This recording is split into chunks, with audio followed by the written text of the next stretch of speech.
Here's the big challenge of life. You can have more than you've got because you can become more than you are. That's the challenge. And of course, the other side of the coin reads, unless you change how you are, you'll always have what you got.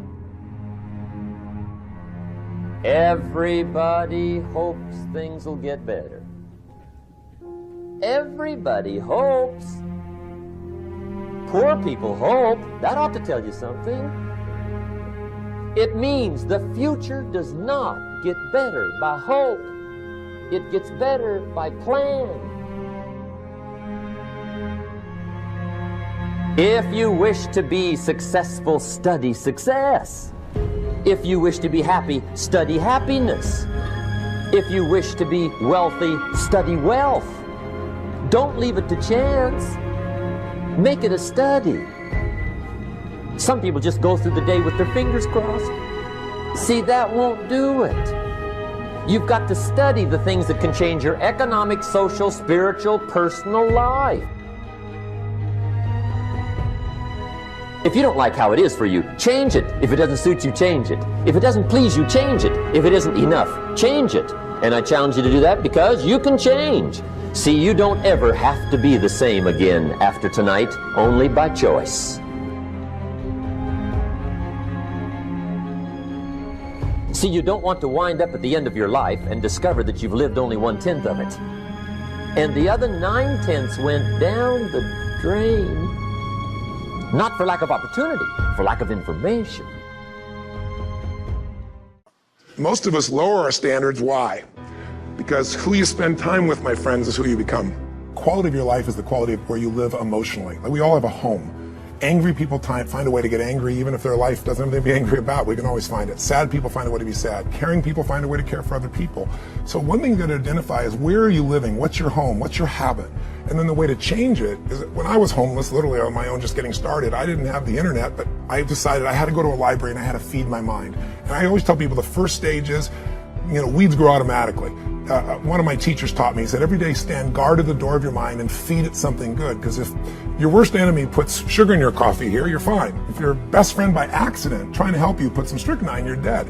So if you feed your mind every day, 30 minutes a day of reading something, hearing something. Second, you got to strengthen your body. And the reason, Pierce, is fear is physical. Right? So is stagnation, so is numbness, so is sadness, so is rage. And when you go in and change your body by an intense workout or a run or even an intense walk and the blood's flowing through you, science has shown it instantly changes your biochemistry. And now your mind and body are working together. Third thing, all these people did in common, if you watch, they found a mission bigger than themselves. Yeah. Something that they want to aspire to that was worth more than their pain. And then the fourth thing is, you got to find a role model. You heard it with Nick. Almost everybody finds a role model that makes it real. Yep. When you get a role model, it becomes real to you if you get a plan, you get a goal plan, and you take massive action. And the last step, number 5, there's always somebody worse off than you are. I don't care what you've done.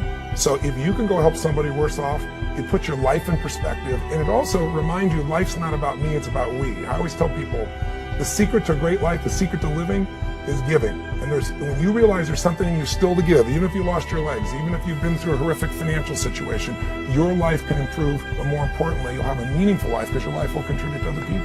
Decide to develop the habit right now, the habit of focusing on what's right in your world instead of what's wrong. The habit of focusing on what you do have instead of what you don't have in a situation. And as basic as that is, and as well as you know it, you've got to make it a habit, because those habits form the chain of your ultimate character, of who you become and how you end up living your life.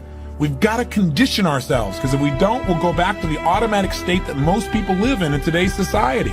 The way to develop the habit is to go on a mental diet. It's that you immediately do not allow yourself to hold a negative feeling, a negative thought for 7 straight days, day and night, even when it gets tough, even when somebody disappoints you, even when you get frustrated, even when you give your all and it still turns up lousy.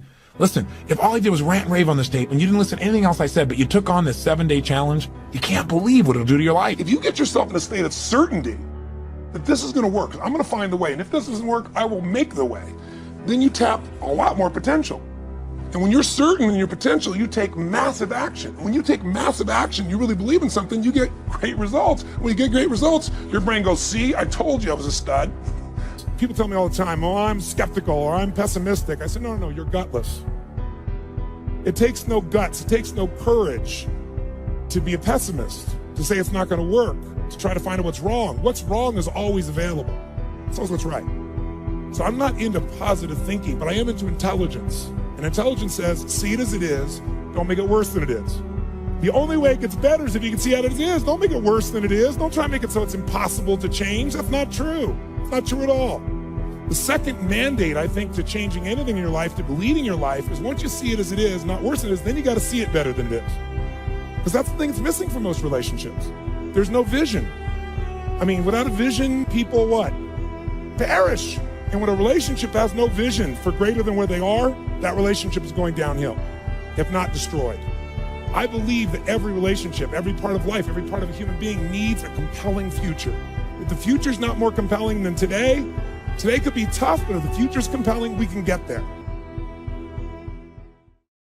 I'm saying this is a time more than ever that you want to begin to inoculate yourself with positive words, coming to conventions, showing up on meetings, being on the calls, to make yourself unstoppable, to get out of your mind the polluting negative thoughts that's causing most people to go through life being stuck because they're volunteer victims. Somebody said that many people die at age 25 and don't get buried until they're 65 because they got so much garbage in their minds. You are here because you've got a clear vision of what you want and where you're going. Give yourselves a round of applause.